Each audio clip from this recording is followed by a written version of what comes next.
Hello guys, দেখেন রাত বাজে 12টা। আমি যদি আপনাদেরকে দেখাই যে ময় মুরব্বি যাদের বয়স অনেক বেশি হয়ে গেছে, একদম মুরব্বি, এই মুরব্বিগুলো রাত 12টা বাজে দেখেন দোকানে বসে বসে বিড়ি খাইতেছে আর চা খাইতেছে, আর এগুলা কি ড্যান্স দেখতেছে কন। এই সমাজের পোলাপান তেলে কি করব, আপনারা এই কমেন্ট করে জানান।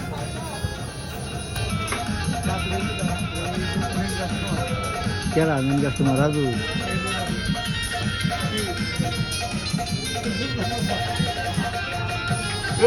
কি করতেছো?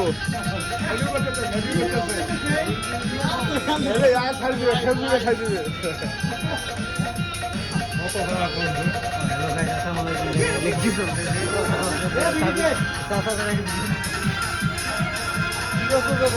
দর্শক লাগিয়ে